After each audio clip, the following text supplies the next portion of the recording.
on behalf of the Department of English, Sullam Salam Science College, let me make this opportunity to invite all of you to this one-day webinar on food cultures.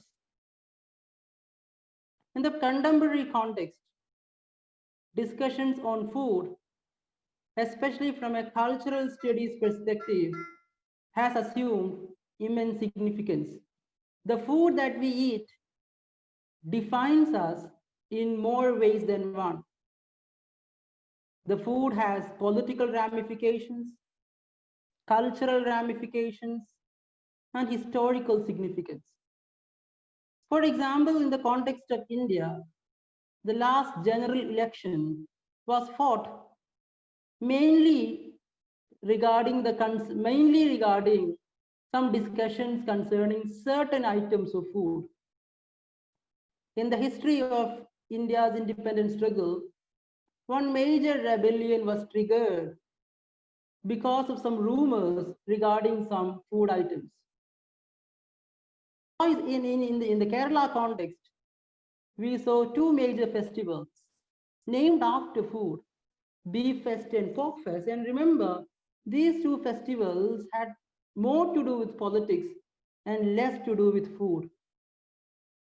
And then when we look at the history of food, when we look at food culture from a cultural studies perspective, we can discover many elements of multiculturalism. For example, as a Keralite, today in my dish, today I had a cup of coffee and some roasted cashew nut in the morning. Look at the way the food that I had in the morning connect me to the other cultures. But for the advent of colonizers, I might not have had tea in the morning or cashew nut in the morning. Tea came from the West and cashew nut also came from the West. So the food on my table connects me to various continents, to various cultures across the globe. So the food that we eat is a connecting link. So you have to look at food from such a multicultural perspective. And again, when we look at the economics of food, when we look at food from the context of globalization, when we look at the food from the context of capitalism, we can probably see a new pattern emerging. Our ethnic foods are disappearing, and the capitalists are trying to force a new kind of taste on us. Now, let us move on to the session. I invite Achu sir to lead the session on food cultures. Over to you, sir. Thank you.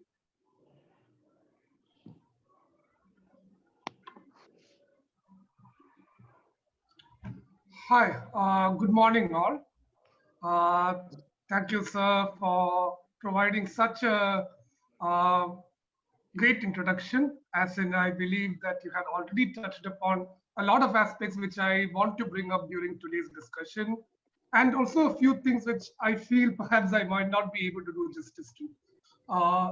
But thanks all the same for opening this session with such a wonderful introduction, which had touched upon a lot of aspects regarding the study of food cultures itself. Before I set off for today's presentation, I should, of course, extend my thanks and my gratitude to the PG Department of English, as well as the IQAC of Sullam Salam Science College for hosting this national webinar series on literary and cultural studies. I should also extend my sincere gratitude to Dr. Ashik for extending this invitation and for allowing me to present a few of my views regarding food culture on this platform. So my topic for today, the presentation I'm going to make today, is entitled Imagining the Culinary, an introduction to the study of food cultures. The study of food cultures, a dedicated academic study of food cultures, is in itself a rather new phenomenon within academics. Earlier, up until the mid 20th century, a lot of work which had looked at food itself were largely ethnographic or anthropologist in their method as well as in their scope. Food was never taken as a central element to really study. Rather, various anthropologists and ethnographers had only gone about describing the various practices surrounding food in various communities across the world. It was only in the past 40 years or so, since the 1980s, that people really started looking at food and food practices. And by food practices, I mean the diverse practices which surround the process of food and dining. This includes the preparation of food, it includes the consumption of food, it also includes sharing food with others. This practice, which we call dining, eating together in public spaces. It is only over the past 40 years or so, since the 1980s, that people really started critically engaging with food and food practices, trying to look at the food practices as a site from which we can study really complex cultural and social phenomena. It was during this phase that more and more researchers started looking, particularly in Western media initially, Western academics initially. They started understanding food practices as being constantly enmeshed in, as constantly representing and also reflecting various social, political, and cultural relationships, as well as exchanges.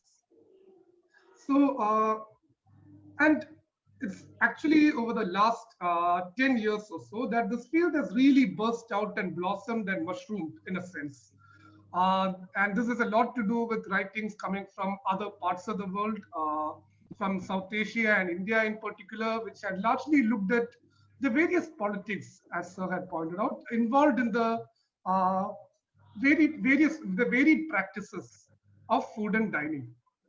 So for me, for the for the current presentation rather, I have to limit the scope because this is a really broad discipline of study.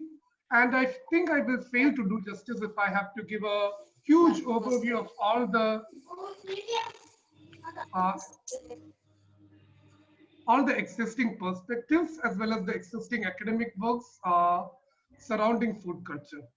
Rather, what I try to do is to give a very tentative and a very limited introduction to the discipline of food cultures. This would serve more as a sort of pointers, a simple introduction to people who are beginning, students as well as young researchers who are just approaching this new discipline. So I will try to do a small little experiment as you will come across later. And from there, draw a few perspectives on how we can go about conducting a research on food cultures.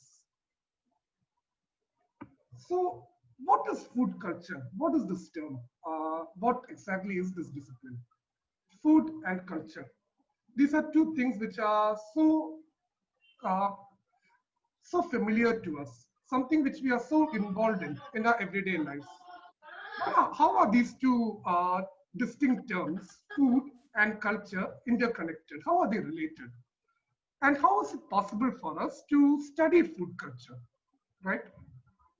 So let me just start off by expressing that food and culture are intimately related in the sense that it is almost impossible to talk about social and cultural relationships, social and cultural constructs, without talking about the role of food in human society. A lot which happens on the social and cultural front are often reflected in the food practices, the food habits of a community. I would go so far as to say that food can in fact be considered as one of the first cultural and material products created by humanity. Food is inevitable. We cannot survive without food.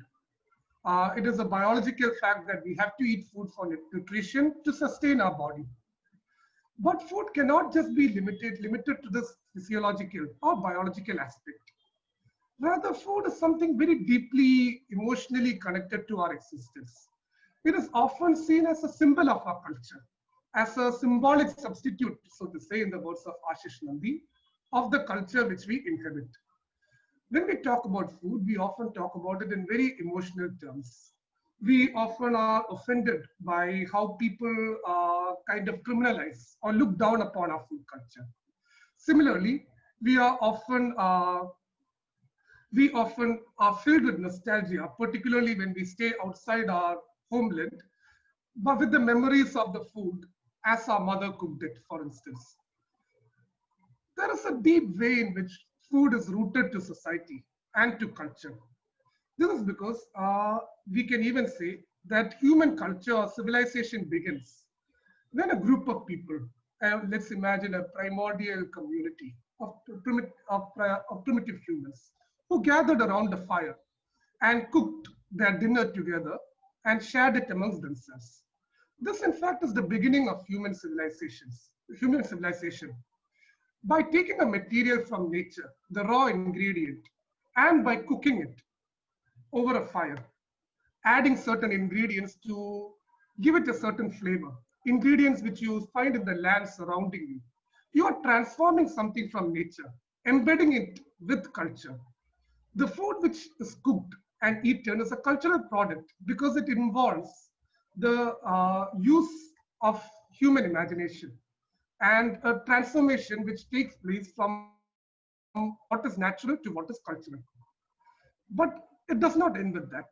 When people gather together for a meal, they also create and inhabit a social space, a public space, within which they create certain rules and demarcations. For instance, when you gather around for a meal, you also define uh, what are the limitations, what are your rights, and what are your privileges. At the same time, what are the limitations and what are the manners which you have to follow. There are certain codes regarding who should eat first, how should the food be distributed, who can eat what, and who cannot. Uh, and these primordial laws are the very basis of the social hierarchies which emerge within any society. The very gathering together to have a meal suggests a certain social role of food, a sociological role for food, whereby dining together gives rise to a space where we can share not just a meal, not just food, but various ideas, thoughts, conversations, gossip, and information. So food is a central role within creating a social space within a culture, while also creating certain hierarchies and rules and regulations regarding social conduct. This is perhaps one of the reasons, the significance of food within a culture from its very roots. This might be one of the reasons why people have always talked about food. People have always tried to preserve their food, try to mark out their food, and try to somewhat define their own culture in terms of the food they eat. Food appears from the very earliest of human texts. Uh, Gilgamesh, which is supposed to be the first epic in human literature, was produced in Babylon, uh, present day Mesopotamia in Iraq, in the second millennia BC. Uh, Here there are descriptions about the food eaten by the Babylonians. And in the Sangamira literature, the classical Sangamira literature, which came out during the 3rd to 5th BC, 3rd to 5th century BC, there are descriptions not just about the various feasts hosted by the kings. There are even descriptions of the recipes which were used to cook these dishes. One notable instance is about a dish which was a favorite of a certain king, which was called unchur. And unchur was made by cooking mutton along with rice, lentils in a base of tamarind paste. Food was also talked about a lot and discussed and documented in various works of medieval Mughal literature. The Akbarnama, for instance, contains detailed descriptions of the kitchens of Akbar's uh, court, and also the various recipes which were used to create the dishes which were served during royal banquets. Food was also a major subject during the colonial period when various writers, particularly women, who traveled from Britain and stayed in colonial India, used to write down recipes both of their homeland from Britain and also about the how to make use of the ingredients they found in India. It is through these recipes that this composite form, uh, like Sir had pointed out earlier, how what we often take to be natural, right? What we often think of as our food without even questioning, like coffee and tea and having it with bread, or even something as simple as parota and beef curry. All of these include ingredients which come from other parts of the world. And it is a composite cuisine which we on an everyday basis kind of consume in our society in the present day. So even in the writings of colonial women writers who wrote a series of cookbooks, we can see the emergence of a composite culture, whereby Western culinary traditions are mixed with local ingredients, often giving rise to this composite dish, which now we call curry. Curry is essentially constantly associated with India, but it's also notable that curry is almost thought of as a national cuisine, a national dish, even in Britain. So in the present day, we have seen food break away from just the gastronomical or textual representation to something much more visual. We see food emerging in social media in the form of Instagram pages and Facebook pages. At the same time, we also see food on television in the form of dedicated cookery channels or cookery programs or lifestyle channels. We also see food being discussed in or becoming a central theme in various films, which have now come to be known as foodie films. So, in this sense, food is a space where we can constantly see the various negotiations in any society, where we can constantly engage with how a society demarcates itself, identifies itself, and also represents itself to the greater, to the outer world. It is a way in which we mark out our own identity while also acknowledging our presence in a broader world. So, what food cultural studies proposes to do is to actually look at food as sort of a text. All food practices are governed by the culture or society from which they come from. And similar to literary works, which have their own form and form which defines how poetry is written, or what are the rules of meter and rhyme which define a poetry. Similarly, when you look at food practices as a whole, there are certain rules and regulations which are quite distinct to the community or the society or the culture of their origin. So what food culture studies tries to do is to look at food not in isolation, not just to document food in isolation, not just to say that this dish created from this and this ingredients is a speciality of this culture. Rather than that, tries to look at a broader picture of food and food practices and how they kind of try to show us insights into the various rules and regulations which define a society, which define the position or location of a culture within the globalized world. And in a sense, try to show the everydayness of food, how food is an inevitable part of our lives, and to locate how food can have complex meanings and relationships within the lives of people, and how they come to represent certain cultures and how these cultures are interpreted uh, within the contemporary world. So anyway, before I move forward, I just want you guys to do a small sort of an experiment. What I've done now is that I have collected a series of images from the internet, all right, and I've arranged them in the form of a slideshow. These images were somewhat randomly picked from the internet. They are not arranged in any specific pattern. I have just put these images together in the form of a slideshow.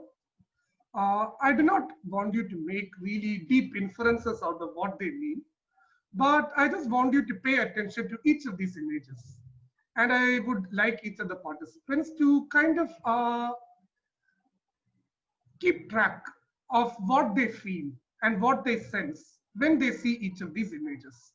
Uh, Once we go through with this exercise, I will try to draw from a few of the conclusions which we reached from looking at these images and try to connect it to a few modalities through which we can conduct food cultural studies within the contemporary scenario.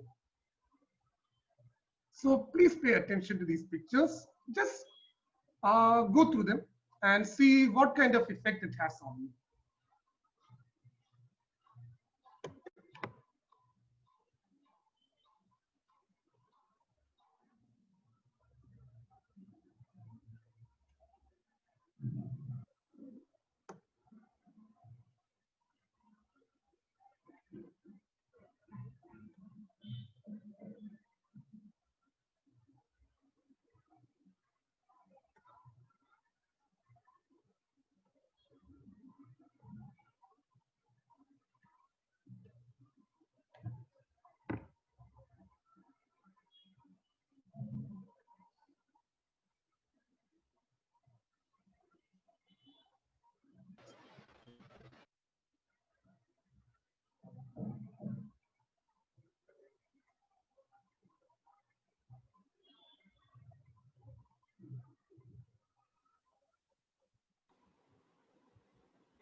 Oh, thank you. So, what I would want you to do is to try to gather your thoughts of what went through your mind when you saw these this small collection of images which I had shared with you. These are pictures which I collected randomly from the internet regarding food from different parts of the world, different parts of the country as well. So, what were some of the things which went through your mind? One thing perhaps could be that some of these foods appear delicious. And I'm sorry if I made you hungry at this unnatural point in time. Some of these food appear really delicious, almost mouth-watering, while others appear to be somewhat disgusting. Uh, this is a really sudden feeling. Either you find it really delicious or you find it somewhat disgusting. Another aspect is that sometimes you can identify the food. And when you think of the food, you also try to kind of connect it to the culture of its origin. Like when you see a picture of parota and beef, you immediately think of it as Kerala food. When you see a picture of momos and noodles, you might immediately think, oh, this is Chinese food. Or when you see an image of bacon and beans, you might think of Britain or continental food. Similarly, I had also presented a picture of akuni, which is fermented soya bean wrapped in a banana leaf, which for people who know would immediately remind them of food from the state called Nagaland in Northeast India. But what I'm trying to say is that sometimes we immediately, when we see a picture or when we see a certain kind of food, we try to associate with a certain region or a culture or a certain ethnicity for that matter. The third aspect, which I wanted to point out, is that I had only shown you images of food. I had not put a plate of food directly in front of you. Food which you could touch, which you could smell, and which you could eat. But despite this, the very sight of food often makes our mouth water. There is something more to food than just eating. There is a way in which the very sight of food, when it is aesthetically presented, can give rise to really complex emotions, either of hunger or of greed or of gluttony or of nostalgia for that matter, or cultural association, which can be brought about by just merely the sight of food. Anyway, I want you to keep these observations in mind in order to further look into a few dimensions of food studies, of food cultural studies, which I want to introduce over the remainder of this presentation. The first is how we can question this notion called taste, our preferences, or rather the way we understand the quality of food, right? Drawing from this, I would like to discuss a little bit more about how, particularly in the contemporary period, is often connected to culture and ethnicity.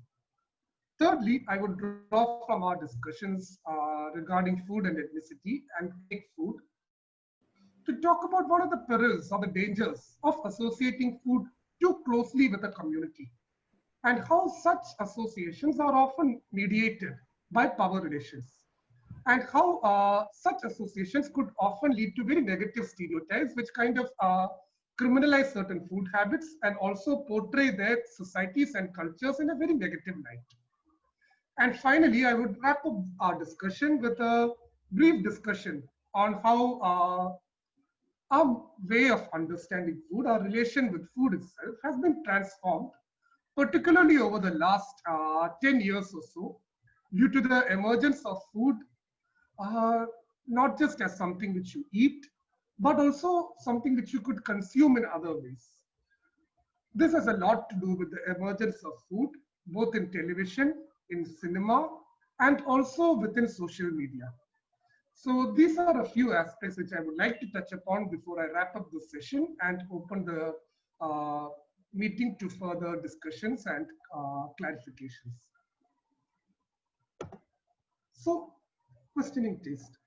As I mentioned, one of the first things which you would have felt when you looked at the series of images was that some food looks really appetizing.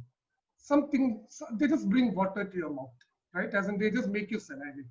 They look so tasty, so to say. While other food kind of disgust you. You are like, what is this? As in it just looks disgusting, right? But what I want to point out is that nevertheless, all the images that I've shown are actually food eaten by people from different parts of the world. So how do we qualify food? How do we judge that food is good? Is it edible or is it acceptable? We often judge food through what we assume to be a neutral physical interaction with food, something which we call taste. We assume that taste is something which is very biological, which is very natural to us. We taste food and we decide whether it is good or bad. Good food has to always taste good, right? So throughout history, taste has either been looked at something universal or something very personal. We either assume, and this draws from the Kantian philosophy, which kind of idealizes that something which is sublime or beautiful has to be universally beautiful, right? If food is good, it has to be universally good. Everyone would find that food to be good. That food will universally taste good for everyone, right? So taste is either universal or it is extremely personal. People assume that, oh, this is my taste and it is not yours. This taste, my interaction with food is my own. So it has nothing to do with anyone else. I might find my food to be salty or to be too sour or to be too sweet. I like my food to be sweet, for instance. So either taste is looked at something universal or deeply personal. But rather what I wanted to point out with this small experiment of ours is that taste is actually neither too universal nor too personal. Rather, it is something which is constructed through the society, social and cultural context which we inhabit, right? This is something which was first brought up by the French sociologist Pierre Bourdieu.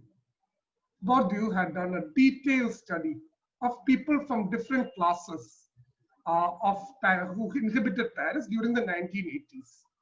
So he had looked at a lot of their social practices, including eating, writing, the choice of movies they watch, the kind of music they like. And he tried to kind of understand how what we think of as taste, the certain preferences which we have to certain food items, is actually something which is constructed socially. Our taste is actually, our preferences for certain food items, what we consider to be good or bad, is actually defined by our social, economic, educational, and cultural background. So people who belong to a certain class, who share the same kind of education or the same kind of awareness, will have a certain preference, will share certain similar preferences when it comes to certain kinds of food. So food, the various practices surrounding food, our own preferences of food are not very innocent or naive. Rather, they are shaped and constructed to a position within society, a membership to a certain class or a certain community or a certain ethnic. And these shared characteristics acts as ways in which we mark out our difference from other communities. Our preference for beef and parota, for instance, in many ways is used as a way to mark out the distinctions of Malayalis, people from Kerala, from people who inhabit other parts of India. This has become a great deal of, this has led to a lot of concentration and controversy when it came to the question of beef, for instance. Or even more recently, the service tax which was imposed on the sale of parotas. In a way, this was taken very personally by a lot of Malayalis, and we even started cooking parotas in our home, within our homes during the lockdown, almost as a sort of protest. But the way in which we inhabit, or the way in which we inculcate certain food practices, the way in which we exhibit these practices, is a way of defining our own identity. And this is how our relationship with food, our various food practices are also enmeshed within what we can call the politics of taste. Another aspect which naturally draws from this is about how food is linked to culture and ethnicity. I had already kind of mentioned how we create deep, affectual, and social relationships with the food we eat, the food practices which we carry out on our daily lives. So, like I pointed out earlier, when you look at the various images which I displayed as part of the slideshow, at times you're able to identify uh, where a certain food item comes from. It goes to such an extent that we identify certain cultures almost entirely with the food which comes from there. An image of a sadhya, for instance, immediately brings to mind a Malayali feast. Or sadhya is often thought of as a quintessential dish of Kerala. An image of a pizza always brings to mind that it is an Italian food. An image of momos and Chinese immediately brings within our minds an association with what we think of as Chinese food. right? So the various food items which we encounter on our daily lives are often associated with certain cultures outside our own. And this is natural because food and food practices are often shaped by specific geographic, cultural, and social factors. The various food items which we cook are often limited by the ingredients which are available to us geographically. The methods which we cook uh, depend on the various instruments or the utensils which are part of our material culture, right? And moreover, the kind of dishes the kind of ingredients which we can add, particularly when it comes to meat, are defined by our own social or religious location. So there exists various rules and habits regarding food and dining.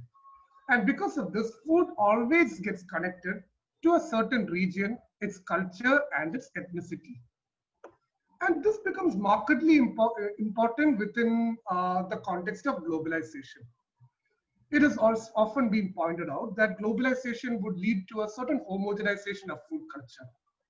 During the late 90s and early 2000s, when global food chains like McDonald's and KFC and Pizza Hut and what is it, Subway were making inroads even into less developed nations, uh, countries like India and other third world countries. There was this feeling that food cultures will become homogenized, like our own distinct cuisines will be replaced by a global cuisine which is dominated by Western food practices. It was imagined that globalization would lead to what is called McDonaldization, where local food cultures will be lost and will be replaced by only these very common multinational food products like burgers and pizzas and whatnots, as in global fast food chains would take over the place of small eateries. But what we have realized, and this is one of the beautiful contradictions of globalization, is that, and globalization essentially is mired with contradictions regarding the relationships between the global and the local. And one of the most interesting areas or arenas where these contradictions become most evident is in the arena of food or in the field of food. Because globalization has led to a greater and deeper interest in what we now know as ethnic cuisine. As more and more food from outside, what is dominant Western foodways, once more and more dominant Western foodways became emergent within other settings, within the third world, people also started going back and trying to rediscover their own culinary traditions. And so with it was only after that other food chains started emerging in Kerala, for instance, that we started to highlight our own food cultures. Where we started to almost sing pans to parota and beef or tapioca and beef or the various dishes like payasam or local recipes like Malabar biryani or Kuttanad and fish fry. The way in which we identify food became more and more local. And the current scenario across the world is about this kind of reflects this. There is a huge rise in popularity in what is identified as ethnic food, right? People want to project their own food as a distinct category. We want to mark out Malayali food as being very distinct from what is perhaps Tamil cuisine.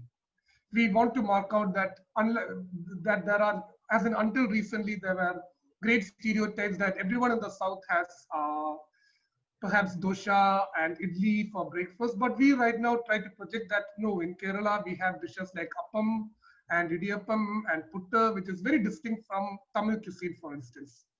There is a way in which we want to identify or mark out our own regional or national cuisine. While this is indeed very commendable, this rise in regional cuisines, it also leads to certain deeper complexities. For instance, who decides what is a regional, national, or ethnic cuisine? Who gets to decide which food items of a region can be included? Who decides what food is acceptable?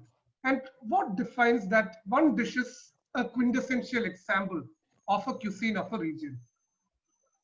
The unfortunate answer to that is that most often these decisions are made by people who are in the mainstream, people who are dominant. And often food items which do not fall under mainstream food culture are relegated. They are often either criminalized, like beef in North India. Food of the minorities, for instance, are often criminalized, like beef in North India. Or recently, the curious case of what I would come to later, regarding the banning of dog meat in Nagaland, in Northeast India. So the problem with defining regional cuisine is also that it also lays out markers of what is acceptable and what is not. There is a way in which we mark out our own cultural authenticity. We like to highlight that this food item is specific to our region, and this is essentially a food which belongs to our culture. But such overarching arguments often also highlight and obscure the complex exchanges of food items and food ingredients which had happened over the past 100, 200, 300 years even. Like for instance, it was talked about in the introduction itself, how tea and coffee, which we now almost have every day, along with our breakfast or in the evening, are essentially colonial products. But if you look even deeper, what we think of as essential ingredients of what we think of as Malayali food actually came following what is known as the Columbian Exchange. The Columbian Exchange happened. It was a major event when it comes to the circulation of food products across the world. This happened following the colonization of the American continent, North and South America, by Spanish and Portuguese colonizers, beginning in the late 15th and early 16th century. When people entered this continent, North America, they found food products which are completely different. So they exchanged, there was a huge outburst of food products, as in food was transported from America to Asia, Asia to America, from the new world to the old world. And there was a huge, and some of the food items which we now take for granted are actually products of the Columbian Exchange. For instance, chilies, the green chilies which we see now, which is added in almost every chutney which we make, is actually a product which came from America. So is the case of tobacco or potato or even tomato. These are all products which came to India through colonizers, or not necessarily colonizers, through foreign traders. For instance, the cashew nut, which is now one of the major cash crops which is cultivated in Kerala, something which is closely associated to Kerala, still reveals its foreign origin in its name itself. It is called Parangi Manga. And Parangi, of course, is a term which is used to refer to the Portuguese. So it was a product which was brought to Kerala, which was eventually cultivated in Kerala following an exchange with Portuguese traders who brought it from Brazil, from where it originally came from. So when we claim authenticity, we also should not obscure, we should also be aware of the complex exchanges which in fact shaped our palate, which shaped the various ingredients which go into creating our own distinctive culture. Another important problem which I want to touch upon when we talk about ethnic food and about how food becomes associated to a certain culture is regarding how this leads to certain stereotypes about food and the cultures where they come from.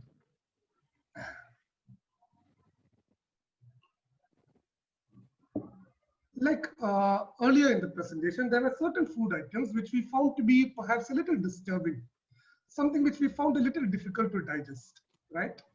But nevertheless, they are food which is eaten in other parts of the world.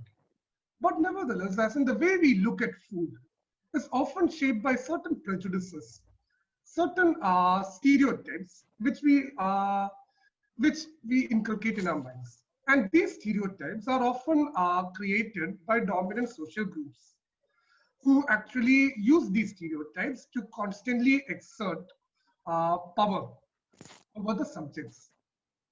I have in this slide included 3 different images. The first image shows a scene of cannibalism.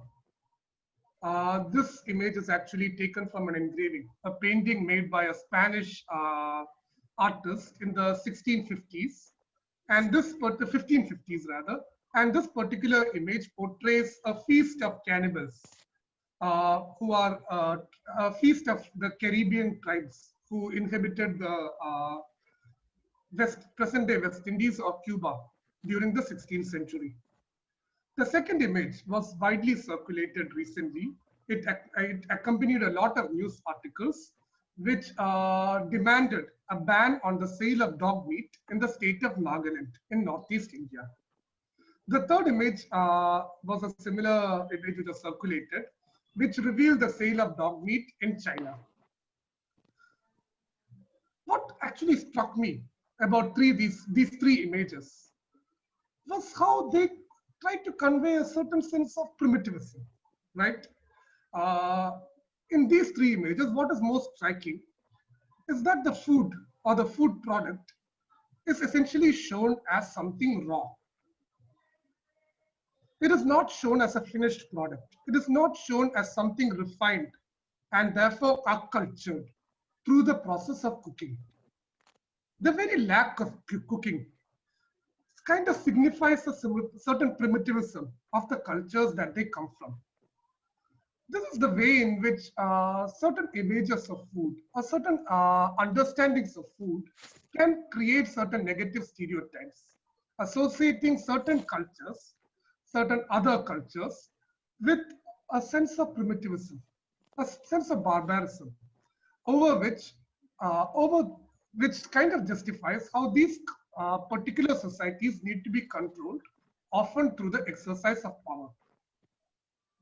If you take the first image, for instance, as I mentioned, this image depicts what is considered to be a feast conducted by, participated by members of the Carib tribe, indigenous people who lived in the islands of the West Indies and present-day Cuba.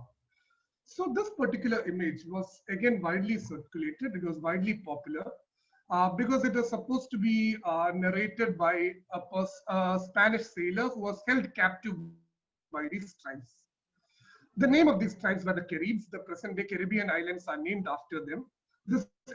So this entire community was wiped out. I'll come to that soon. So the particular tribe, the Caribs, was named the Cannibals by the Spanish, who initially colonized the islands. And the Spanish popularized this myth that the Caribs were actually a tribe which ate fellow humans. Later studies have clearly revealed that the Caribs did not necessarily do so. Though they used to hunt and kill intruders, or even other tribes in the locality, there was no real evidence that the Caribs actually ate human flesh. But the very fact that this myth was propagated, that the certain stereotype was fixed, meant that the Caribs were constantly seen as a primitive and barbaric community. And this certain idea of primitivism was used to justify the role of the colonizers. They portrayed Caribs as people who need to be constantly controlled and civilized by the colonial masters. Christianity was seen as a force through which these Caribs can be made to give up on their inhuman practices. The results of colonization was rather drastic. The Caribbean tribe were completely wiped out. There were no survivors. They were wiped out either through colonial military aggression or through the various illnesses like smallpox, which were brought in by the colonizers who came and inhabited the islands. The other picture which I talked about was this image of these dogs tied up in gunny sacks. This image, as I pointed out, was widely circulated in social media and in news articles in mainland India, asking for a ban of the sale of dog meat in Nagaland. Nagaland, I should point out, is a state in the northeast of India. And Nagaland is inhabited by several tribal communities who, despite what we might assume, are very modern in their outlook. They are as modern in their dressing or in their education or in their or in their general outlook as people in any part of India. So around June, uh, and in Nagaland they have their own specific food habits, and up until recently, the eating of dog meat was indeed quite prevalent in Nagaland. So around June, a group of Nagas protested against the killing of dogs for meat, indiscriminate killing of dogs, and they have written to the Nagaland state government asking for this practice to be banned. It should be pointed out that in Nagaland they have a rich culture of eating dog meat. Dogs are raised much like we keep goats or cows at our homes. They are not raised exactly as pets, at least in previous times. They were raised essentially as meat itself. Moreover, Nagas have also a certain uh, cultural significance when it comes to dogs. Dogs were seen as are often memorized in their folklore. In their folk medicinal practices, dog meat was considered to be a cure for high fevers and malaria and much else. But when this news came out in mainland India, it was highly problematic the way it was positioned. The images which were circulated kind of tend to showcase Nagas as this sort of barbaric people, these primitive people who actually are barbaric enough to kill man's best friend. Nagas are portrayed as people who are kind of primitive, people who are not even civilized enough to treat animals in a humane manner.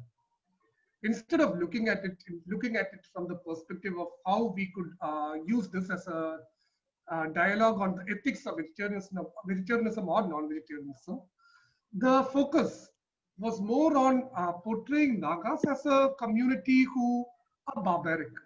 This kind of built into earlier existing colonial stereotypes. Nagas were a tribal community who had been very strict about, or very aggressive about protecting their own autonomy. They had fought tooth and nail against the British, and even up to this day, there are movements which claim for separatism from the Indian state.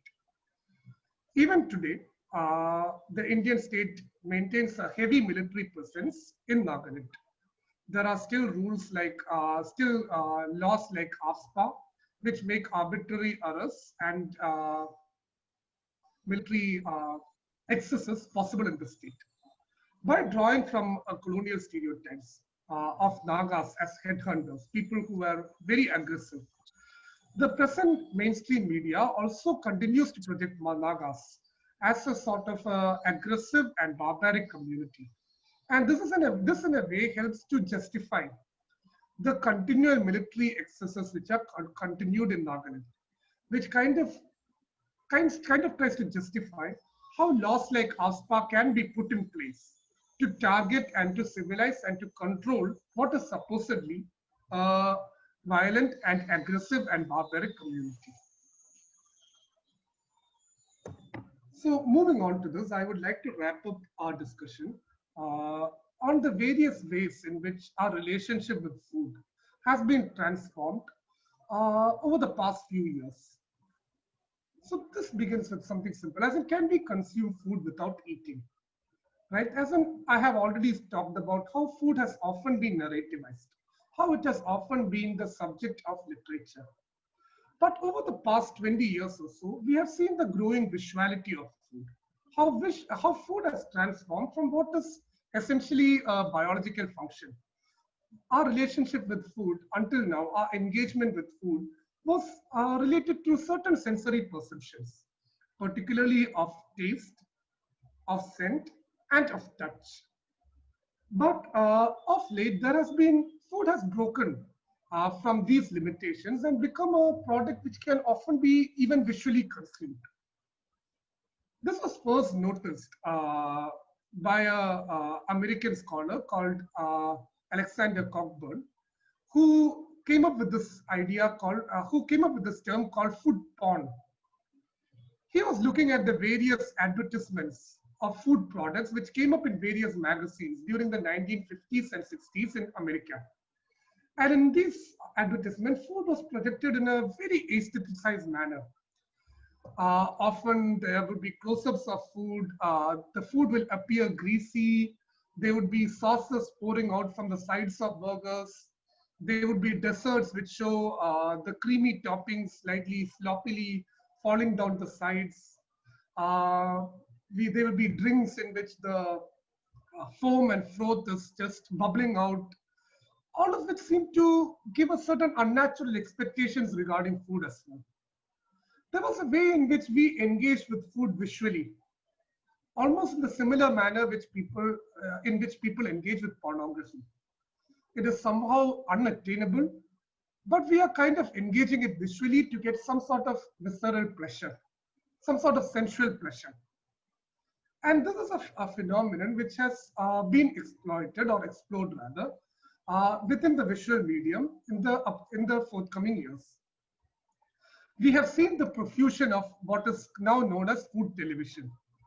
There are various television channels which are almost entirely dedicated to visuals of food. There are channels like Travel and Living and NDTV Good Times, which focus entirely on food and food practices from across the world. In a way, this depends on a group of people who have grown used to a visual consumption of food. These are people, this category of consumers have also given rise to a certain phenomenon within the contemporary globalized world. This is about what is now known as foodie culture, right? This is something which we see a lot in social media. This emergence of foodie cultures of millennials, particularly people in their 20s and 30s who have grown a deep affectual relationship with food. For people, for the foodies, food is more than just something which we consume for our daily sustenance. It is a way of exploring new cultures. It is also a way of defining one's own culture. For foodies, it becomes important to explore food from cultures outside one's own. It also grows from an awareness of culinary traditions which are alien to our own. Foodies often go out of the way to kind of explore food cultures which are perhaps like you might go to a restaurant which has Thai food or Vietnamese food, or maybe which specializes in Middle Eastern cuisine or Mexican food. In a way, consuming food also becomes a way of encountering and assimilating some part of the culture of its origin. At the same time, when you explore food from other cultures, you also demarcate and mark out certain aspects of one's own culture. You go to greater and greater lengths to kind of explore certain particular food habits or food dishes which are available only in certain localities, which are special to certain communities. And you mark out these as authentic experiences to go out and have food in order to have it in a certain context. So there are now television shows which specialize in making food items, which are only cooked in, let's say, toddy shops. We are transported to cookery shows where Kuttanadan food, for example, is cooked in front of a backwater. All of these are ways in which we mark out the authenticity of our cultural practices.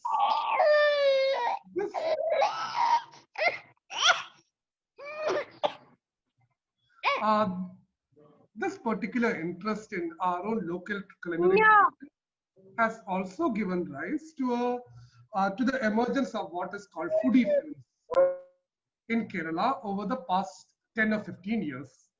A few of these are very notable, like Salt and Pepper, which came out in 2011, Ustad Hotel, which almost came out immediately later in 2012, and even the movie Angamali Diaries, which contained very detailed scenes, snapshots, which document the food habits, particularly the prevalence of pork in the small town of Angamali. There is a way in which we try to highlight more and more the various culinary practices which are specific to our region and to our locality. Another phenomenon, a recent phenomenon, is the emergence of food and food related content within social media. There are several Instagram pages which are dedicated to documenting food practices. There are also a lot of Facebook pages. For instance, there is the widely popular GNPC or Glassland Nurain Platelagari, which became a huge phenomenon on Facebook, which kind of highlights people's experiences going out and visiting various restaurants, putting up their reviews, sharing the various recipes that they cooked at home, the dishes which are available in their locality, the various food items or ingredients, some certain peculiar fruits and roots, fish and meat items which are available in their locality. People ask for recommendations and suggestions.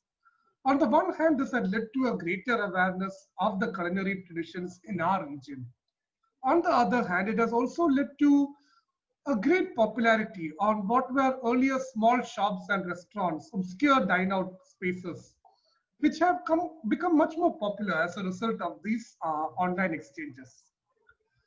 Finally, there is this growing phenomenon of what is called mukbang videos. Mukbang initially emerged as a huge online trend in South Korea, where people, often well-dressed people, decked up in makeup and all, who would sit in front of a huge platter of dishes and eat food almost voraciously, almost greedily. Food would be dripping down their chins and sauces would be falling down their faces. It was often a show of gluttony, to put it in such a way. And what was noticeable about mukbang was that it was marketed not just as people tuned into mukbang, they just wanted to see people eat. It was very strange because initially food was thought of as one of the most egotistical, one of the most selfish activities. The early writer, George Simmel, who was one of the first people to actually dedicate any sort of sociological study on food, when he was writing in the late 19th century, he was mentioning how eating food is the most selfish thing which we can do. Unlike any other material product, if I have a dress, I can wear that dress, but maybe 5 years down the line, I can hand it over to my younger sibling. If I have a laptop or a pen or a phone, I can hand it over to someone, or someone could come and steal it from me. So every other material product can be consumed, but it could also be handed over or taken by someone else. But that is not the same with food. Food is essentially extremely selfish because once we eat food, it is completely alienated. No one else can have it ever again. Food becomes and gets assimilated as a part of us. But mukbang videos kind of completely break this trend. Here we are trying to just sit and watch how people are eating. We are consuming food by consuming visuals of others eating food. What is most striking about these videos is that they were not even eating in what might be considered aesthetic manner. These are often shows of gluttony. And it was actually focused as an highlighted as a sensual experience. Many of these videos contain the tag AMSR, Automatic Motor Sensory Experience, which is almost considered with orgasms or sexual pleasure. The very act of seeing, and more than seeing, what is very peculiar about mukbang videos is that they are very, a lot of these videos advise us to plug in our earphone because experiencing mukbang is not just something visual. You don't just see them. A lot of pleasure in watching mukbang apparently lies in hearing the sounds of videos of food being eaten. The squelching sound of when one bites into an octopus, for instance, or the crisp sound of one biting into an apple, or the crunchy sound of someone biting into wafers or a pack of chips. All of these are essentially ways which kind of trigger sensory emotions, which trigger our certain sensory receptions within our body. So in a way, what we can see is how food gets transformed from what is essentially a gustatory, an elementary experience of eating food into something which is far further, something which is more audiovisual, which becomes almost extrasensory. And this, I believe, is one of the peculiarities of food culture in the present day. Anyway, I think I'll have spoken for about an hour now. I will wrap up my discussions right now. I understand that I have not touched upon a lot of points which the participants might be interested in. So I would open up the ground for discussions, and if there are any questions that I would need to answer, I would be uh, open for further discussions. Thank you. Achyut sir, thank you, sir. Achyut sir has touched upon many topics related to the politics and politics of food. His observation that our choice of food is neither completely personal nor completely universal is a very valid point. Now we have 20 minutes for discussion. Participants can unmute your audio and you can ask questions directly. Sir, it is a well informative session, sir. It was a well organized and is a relevant topic. Congratulations, the organizer, and thank you, Achyut, sir. And my question is, sir, can you suggest some reference books for to study food represented in fiction? Food represented in fiction. Fiction. There are various online articles which you would find on this topic. There is a lot of work which has been done, has focused immensely on food and as in food and cookery books, for instance. One of the most comprehensive studies which I had found was a text called Food in Colonial South Asia. This was written by a writer called Cecilia Leong Sanabur. I can share the details with you later if that is fine, or I can add it in the chat.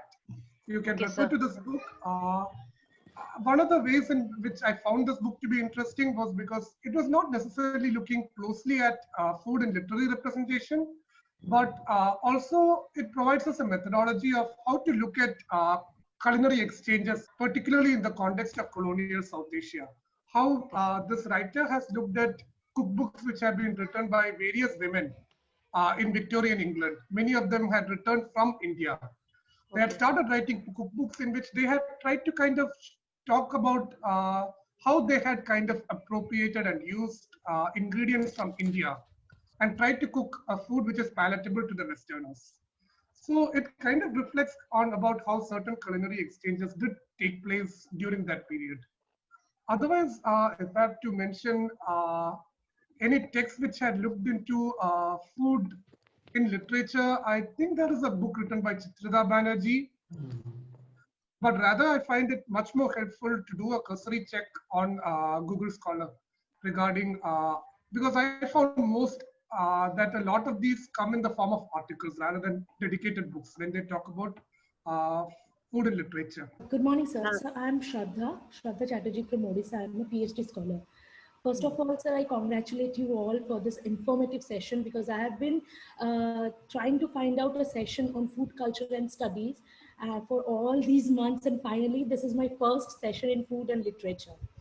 So, sir, I have two questions.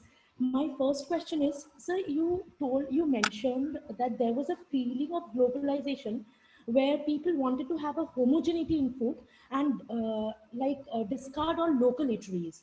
But like people used to go and have pizzas and burgers and not pay attention much to the local eateries. But what is the conclusion? I wanted to know that what ultimately happens to the local eateries. Are they getting due attention in the Indian context, or they are getting ignored? Thanks, Shraddha, for this very valid question. I think I touched upon this, but maybe I was not really clear enough. What I wanted to point out was this: like when globalized food chains started appearing in India, for instance, as it did in other parts of the third world, there was a great fear, almost a paranoia, that these global food chains, like these pizza eateries or places where they sell burgers, places like KFC and McDonald's, will lead to a homogenization of food culture across the world. But what we have come to know over the past 10 or 15 years, particularly over the past 5 to 10 years, is that globalization has almost in a contradictory manner led to a diversification of food cultures, right? As in people who'd go to McDonald's and KFC most often still try to highlight the specificities of their own food culture. In fact, like I was trying to point out, it had led to a greater degree of discussion, particularly in social media, of food cultures of particular regions. Like right now, I stay in Trivandrum, right? My home is in Trivandrum, while I teach in Dimapur, which is in Nagaland. So if I talk about Tiruvandhuram or Trivandrum, there are multinational food chains, there is a KFC, there are Pizza Huts, there is even a Subway in Trivandrum. And people, it is not like people do not go there and eat. People do go there and eat. And initially when they started, there was a huge pomp and furor about that place. People used to go there en masse. But nevertheless, over the past 5 to 10 years, there has been a real exploration of the food cultures of Kerala. As in now there are these online forums where people actually share a lot of local recipes. People actually dig up recipes from their own localities. They put up pictures and images of food which they prepared at home using local ingredients. There is a greater move to what is called Nadan cuisine in Kerala, or ethnic cuisine, using local ingredients. And there are also, I think there has been a real growth in the ethnic food culture. And like you pointed out, in small eateries and restaurants. Because more and more people have started getting information from this online pages and started visiting really small and obscure eateries. Like for instance, people would... So one more thing that I wanted to actually know that, sir, is there any book that is related to globalization and food in particular that you can suggest me? There is a certain book called Food Nation, Fast Food Nation. Yes. Okay. Fast Food Nation deals, I forgot the name of the author, but Fast Food Nation deals largely with the fear of McDonaldization. It was written in the early 2000s, and it deals largely with what you had talked about, like how there is a great fear that globalized food, multinational corporations dealing with food might lead to a a domination of food cultures across the world. Okay, so I had two questions. The first question is, you spoke about how the paradox of globalization led to the creation of, ethnic food cultures demanding their authenticity, demanding to be, sort of respected and identified as authentic ethnic cuisines, ethnic culture. But you also sort of pointed out how a quest for authenticity in itself is also paradoxical, right? Because who decides what is to be considered authentic regional cuisine, authentic ethnic cuisine? Now, I was just wondering if you think that there is a sort of, is this the end of the process, the paradox continuously repeating itself, or do you think there is a, possible solution out of this? A solution to the problem of, let's say, paradox of globalization as well as paradox of authenticity, as we can maybe term it. That was one thing that I wanted to ask. And the second thing was, I was wondering, you were also talking about the visual culture of, or the influence of visual culture on the perception of food in the 21st century. I was wondering if you also see an influence of food apps, like let's say Swiggy and Zomato, and all the Uber Eats or any other food app that exists today. And I was wondering if you think these apps have also had an influence in making food the way it is perceived today. Because, like for instance, let's say if I wanted to have a pizza right now, I could just order it on the app, and something that is... Thank you for the question. Just one point, I would request all the participants to kindly identify themselves so that I know your name. So that I can, before, when you post a question. Anyway, thank you for the question. My name is Ruchira. Ruchira. So thank you for the question. From which university, ma'am? I'm from Christ University, Bangalore. Thank you. Thank you. Thank you, Ruchira, for posing these two questions. I think I will answer the first one. This was regarding whether this paradox will keep on repeating itself and whether there's a solution. I think there is, I don't know, I think we need to find a solution only if we think of it as a problem. The thing is that there will be a way in which, as long as we try to mark out something as authentic, it always comes with a paradox.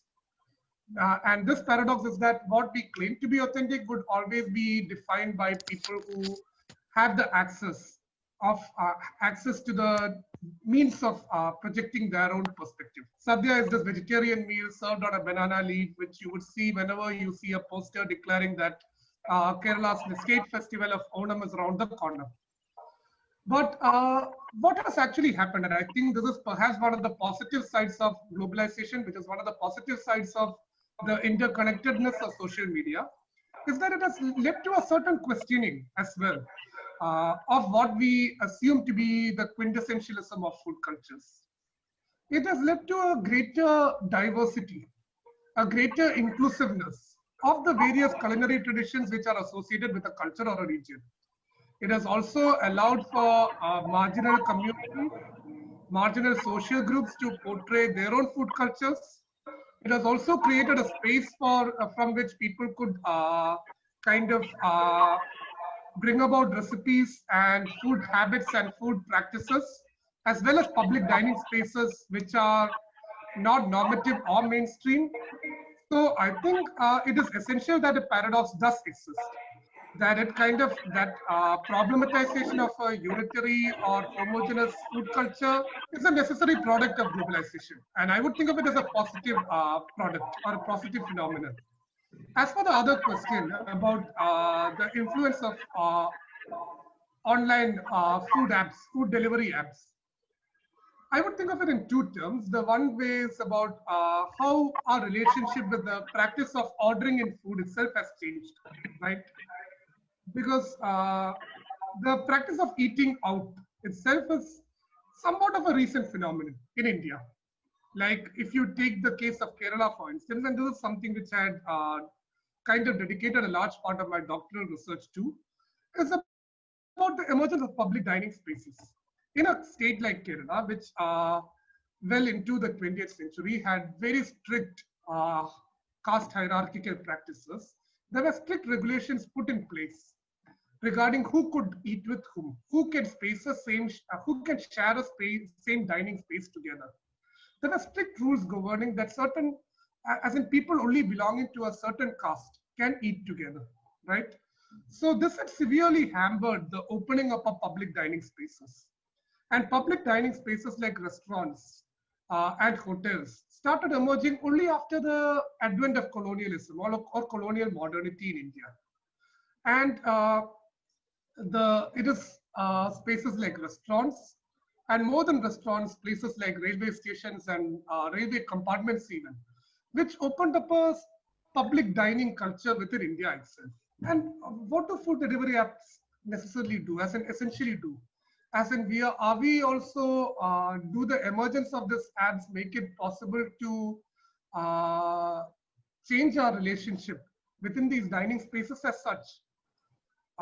Does it in a certain way allow us to avoid going to dining spaces to avail certain food products? As in, there are a lot of complexities that there are lots of perspectives which are possible when you look at a study of these dining apps. Because it also makes it possible for us to, one of the most recent examples is how we dealt with ordering in food during the lockdown. The lockdown had necessitated a complete closure of public dining spaces. One of the ways in which we negotiated this was through ordering in food through delivery apps. So I think a very useful way of looking at public, as in this online delivery apps, is by looking at how it negotiates with our experiences of dining out and negotiating with public spaces of dining. I hope I I don't think I answered you very directly, but I think I had perhaps opened up a few perspectives on looking on approaching this particular question, perhaps. This is Manjari Shukla from Vasanta College for Women, Rajghat, Varanasi. Hi, Manjari. First of all, a big congratulations. This was one of the best webinars that I have attended. I few days back attended a lecture on food culture, and it again deliberated a lot upon how much this ethnicity, food culture, and cuisine impact and leave an impression or an existence. Now, your lecture was once again really very informative and interesting, and the number of pictures that you have shared, I have taken a snapshot of each one of them, and shortly I'll make a collage and post it. This was so very interesting. Now, the question that I would like to ask you is that, in your opinion, once this COVID situation is normalized, how much do you think street food culture will be affected? Because in many regions, it is actually the street food culture that talks volumes about a particular space, a particular culture, and all. So what is your take that how much like the things what was happening before COVID and then post COVID, because people now are taking precautionary measures, and in these past 4 or 5 months we have done a lot of cooking, and most of the street foods are now a part of our everyday kitchen work. So in your opinion, how do you think that post COVID this street food culture will come back, or are we the last ones who actually witnessed it? Thank you. Thank you, Manjari, and of course, again, thanks for your compliments and for this very, very valid question. For this very, rather, I would say, prescient question at this moment in time. As in one aspect about the COVID, and that is part of what I was trying to bring into the previous response as well, is about how COVID has completely restructured our relationship with public spaces. And to answer your question, I do not know, honestly, whether we can return back to how it used to be. This is a question which intrigues every single one of us who live in this planet as of now. How far we can reclaim our public spaces. The fact is, as in street food, as you pointed out, street food really does define the food culture of a region. And these are the certain, it's often when we leave a region, which is, it is the street food which often remains as which often most strikingly remains in our memory of that particular place. And this is because street food essentially involves not just the food itself, but also the relationship with that which we had while consuming that particular food. Perhaps the conversations we struck up with fellow consumers, the kind of camaraderie we show with a person selling food from a food truck or a pushcart, and inhabiting that kind of space within a crowd, right? That all defines our relationship with street food. I would believe that for some time this would be entirely transformed, as in regard with social distancing laws and much else which have been put into place. It would take some time for street food to certainly come back, because a lot of food streets, as we know, are very congested areas. Food streets are places where we have push carts lining the streets. There are also small eateries with very dingy and often very claustrophobic spaces where we just have benches and we eat together. A great deal of the joy in eating food in such spaces comes from the closeness which we feel together. And this would certainly severely be impacted by COVID, there is no doubt. But we can only hope but be optimistic. And this also comes from the very fact, like I pointed out, this comes from the fact that we can see a lot of positive elements, as in how street food is greatly highlighted. People really try to highlight these small eateries and eat outs. So I think once we survive the first wave of coming out of this lockdown, it is inevitable that street food will see a resurgence. And that is our hope, at least. Hello, sir. I'm Lisa from Thrissur, Kerala. Hi, Lisa. So I wanted to know more about this sort of gendering that we bring into food, the gendered aspect of food, especially with regard to the domestic realms, because we normally tend to dismiss off everything that is related to food, especially cooking and such other things, as something that subjugates, because it is, it is of the woman and it is normally subjugated. I wanted to know whether there is another way of looking at it.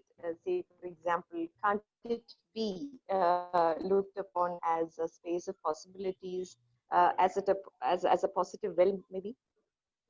What would you say about that gender politics that's brought into food? Thank you, Lisa. And thanks for bringing this question up, because I was not able to touch upon the interface between gender and food during my discussion. So I am really indebted to you for bringing up this question. And of course, I think your question primarily focuses on, it becomes a question more about labor, domestic labor, unpaid domestic labor, and its relationship with food. And it's a nuanced space. As in, is there positives to be taken by this from this gender division? I would assume no, because particularly in Kerala, it is often assumed that cooking, everything related to food, is often it's often a woman's duty within the household. I can point this from experiences from my own family, for instance. Like if I cook a dish, and I must own up to the fact that I don't do it very often, but whenever I cook a dish and I go and hand it over to my grandparents, right? They always compliment the food. They are more than complimenting the food. They express their surprise at the fact that I can cook, right? But when it comes to my sister, my younger sister, who also stays at home with me right now, the fact is that it is often taken to be a fact that she should be someone who knows cooking. It is taken to be granted that she has to know cooking. So if my sister, for instance, makes a chicken curry and serves it to my grandparents, they would ask, "Don't you know how to cook sambar?" As in, there is no expression of that sort of a surprise. Eventually, cooking is something which is essential. It is a life skill that each and every person needs to have. But the very problem lies in the fact that women spend an inordinate amount of time in the household, because it is assumed that cooking is supposed to be their domestic duty. It is unpaid domestic labor. Let's own up to that fact. Because for men, they can use the same time that a woman has to engage in cooking on an everyday basis. Men use it for other productive practices related to their career, related to their own personal interests, which are completely unavailable to women.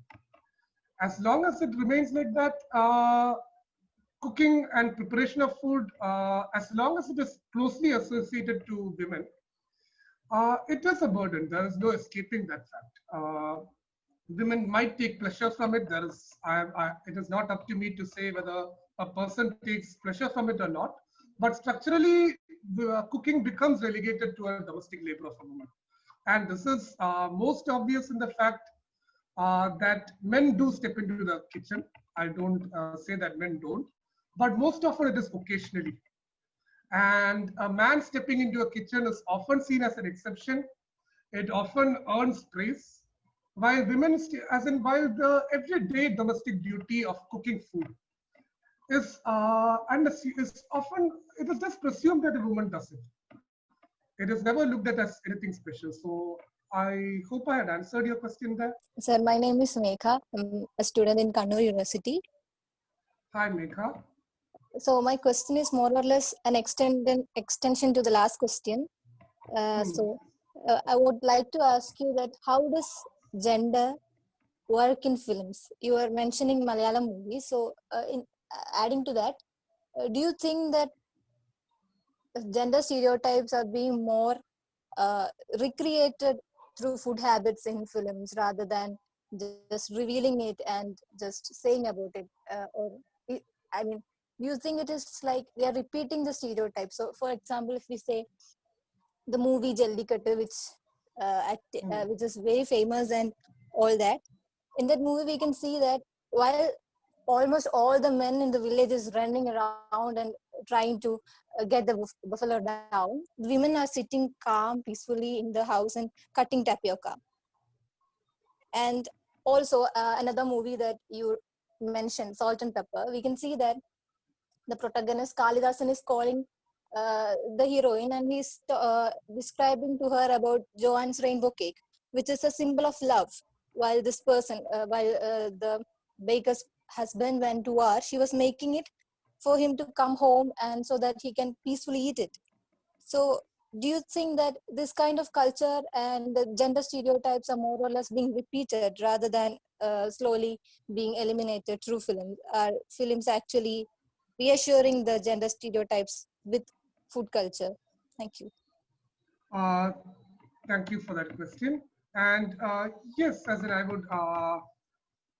I would try to perhaps say that apart from the foodie films, as in we can see how gender is replicated. Gender relations are replicated rather in almost every single Malayalam film. And if you look at any film which came out during the 90s or maybe even to the present day, where do we see food, right? As in leave aside the foodie films which we had talked about, Salt and Pepper and Ustad's Hotel, and even Lijo Joseph Pellisheri's films, right? Here, in these films, as in foodie films themselves are a kind of an exception when you look at the larger spectrum of the Malayalam film industry. And it is within these mainstream Malayalam films that we can see a lot of these gender stereotypes work within the dimension of film. As in, for instance, as in when do we even see food in a film, right? Regularly in a film, when do we see food? You can hark back to any film which you have watched in your Malayalam film which you have watched in your life. In most of these films, the practice of food practices often are just kind of a backdrop for some action or some dialogues to take place. And what are these scenes where we see food practices take place? These are either scenes where some characters are eating food or some characters are cooking food, right? Most Malayalam films, they introduce the mother, right? And where do we see the mother? The mother is always in the kitchen. You always see the mother introduced to the film, and she's sitting in the kitchen and she's stirring the pot, making sambar or fish curry, or maybe like chopping vegetables or whatnot. Usually the mother would be, this is how all the female cast in a certain family, particularly during a 90s Malayalam film is introduced. The mother is standing in the kitchen, she's stirring a pot of God knows what. The sister is sitting on the floor, she's chopping vegetables. The wife of the protagonist is standing there and making tea, right, for the husband. The husband has just woken up and has walked into the kitchen, right?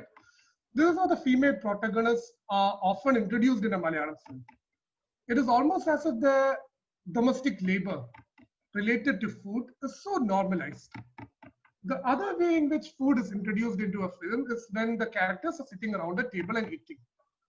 And in most of these films, we see that the male characters are seated.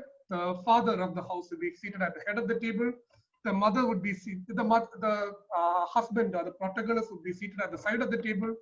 And the wife and the mother of the house are actually scooping rice and vegetables. They are serving them vegetables. And this is a very common trope which we see in Malayalam films. And we don't even pay much attention because this is just a backdrop within which various dialogues which kind of unravel the family drama which forms the narrative of the film unfolds, right?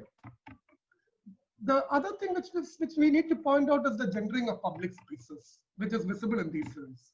As in, whenever we look at a public space where people eat food, it is a very masculine space.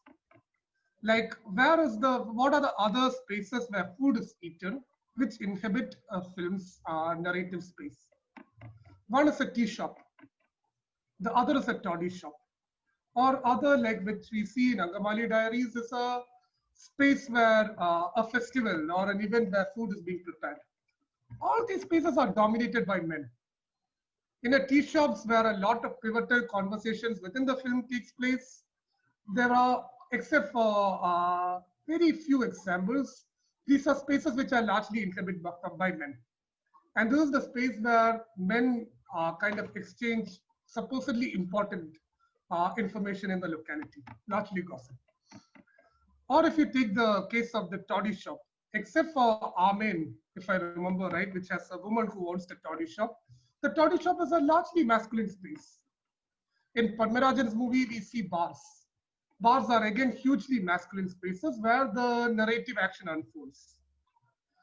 And the same goes with all these spaces and festivals like Kalyanaraman. You can see everyone gathering together to cook a feast. Everyone is a man.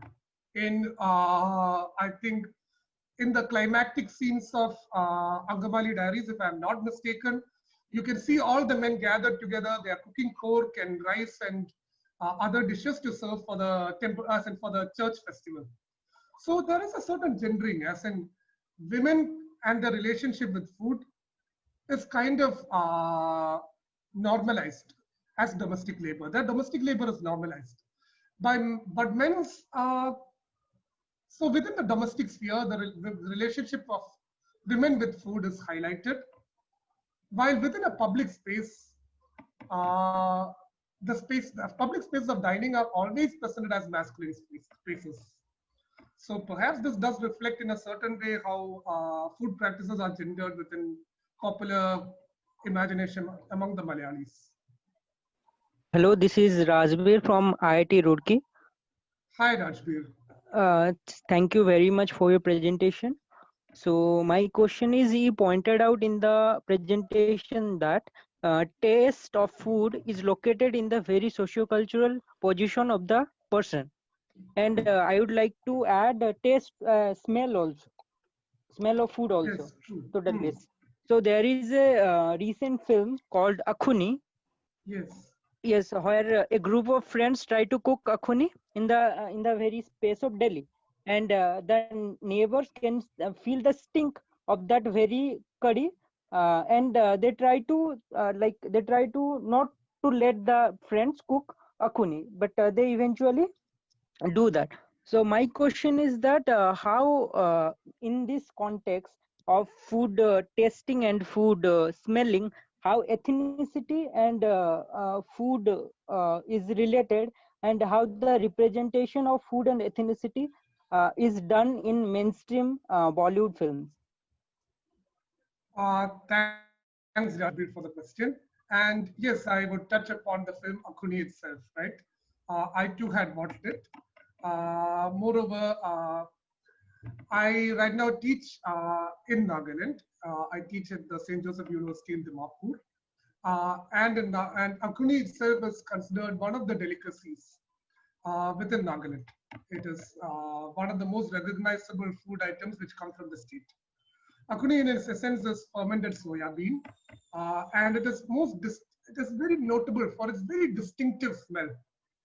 People who smell it for the first time are probably offended by it, and I could perhaps narrate, as in when I was doing my master's in Hyderabad, that is the first time I encountered Akhuni myself.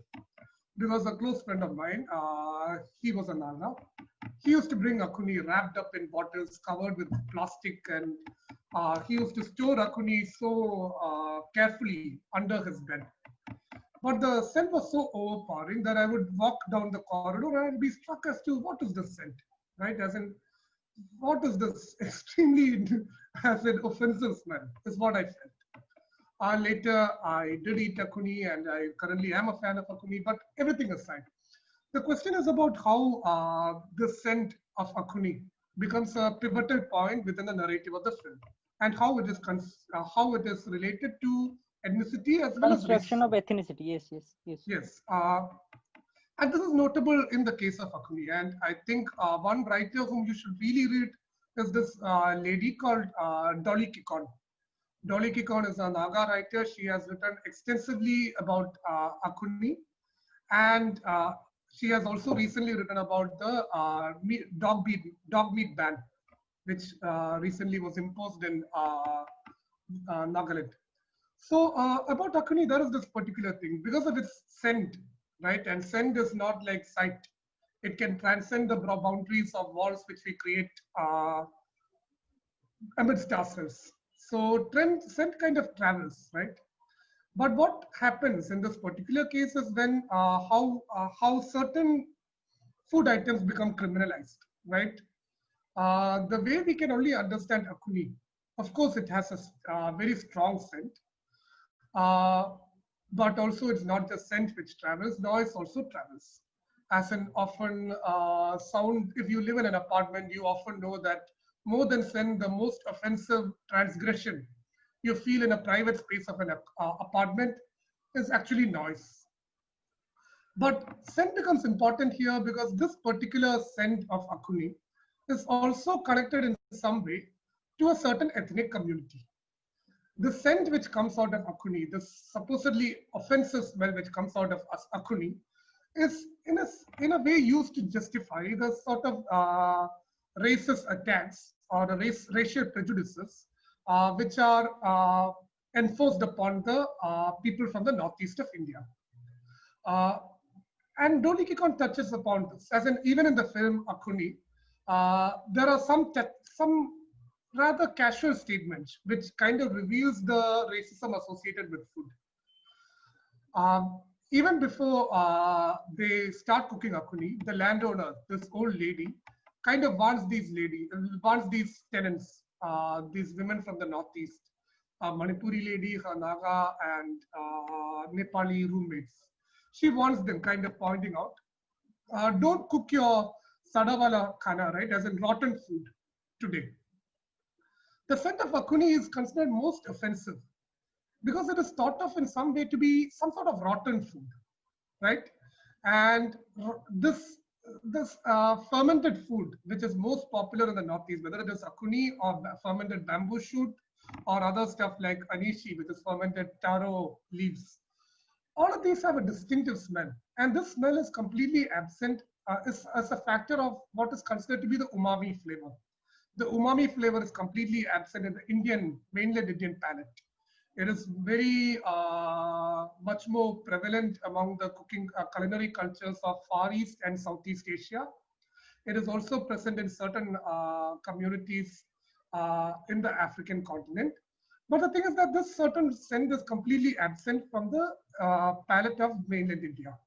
So what happens is that this particular scent is associated with a racial other, and it is used to justify the racism which is conducted, which is imposed upon the Northeasterner. The scent of this smell is associated with some sort of rotten food, and rotten food itself becomes associated with a certain perceived primitivism of these tribes. So in a way, it kind of justifies the racism, but is also built upon a racist premise that the Naga tribes are, or the Northeastern tribes are somewhat primitive, and therefore they use rotten food, and the smell does not come from a food item which has a great cultural value. And if you look at Akuni, Akuni is prepared through a very cultured process. As in culture in the sense, it is a process which is very sophisticated. As an Akuni is created by taking soya beans, fermenting it by burying it underground in a vessel. Then this is retrieved. It is left above a hearth, below which a fire is left open for several days or even weeks. And then it is wrapped up in banana leaves to preserve the scent. All of this is a really cultured process.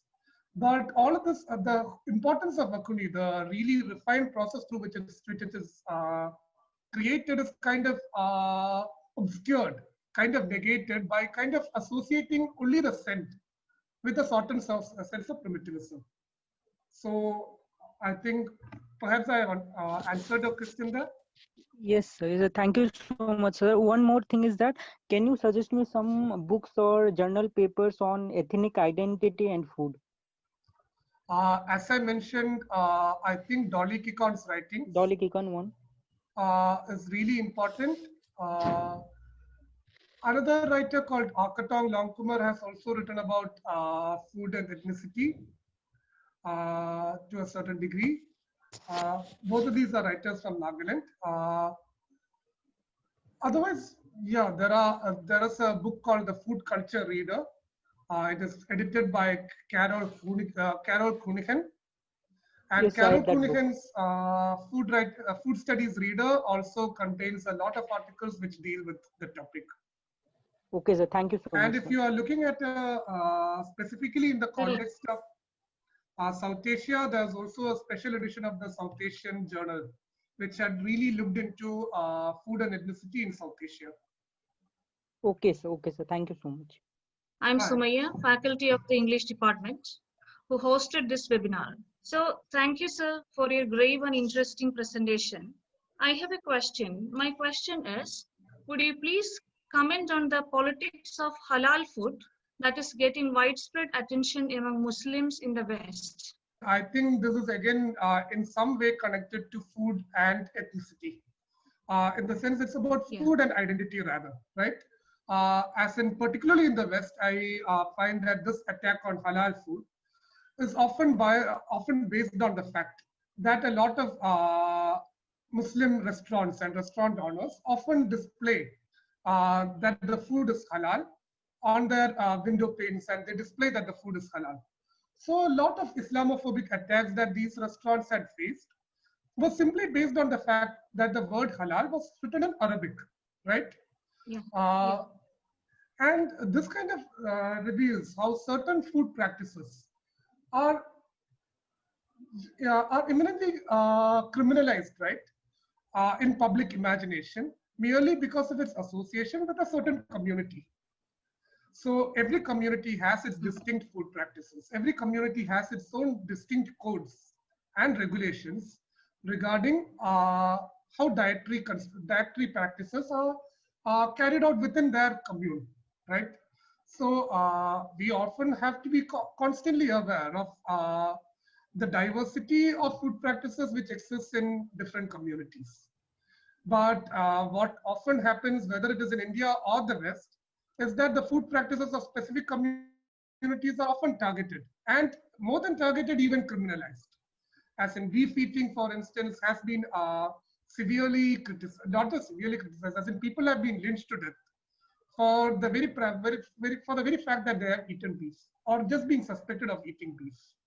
Dog meat has been banned in Nagaland, even though there is a huge cultural predecessor for the eating of dog. Halal food gets criticized in the West because of the simple fact that people have their own distinct culinary culture, which does not necessarily suit the mainstream culinary traditions of that region, right? So it is indeed a very clear example of the rampant Islamophobia which happens in the West, where people often criticize halal without even knowing what halal actually entitles, right?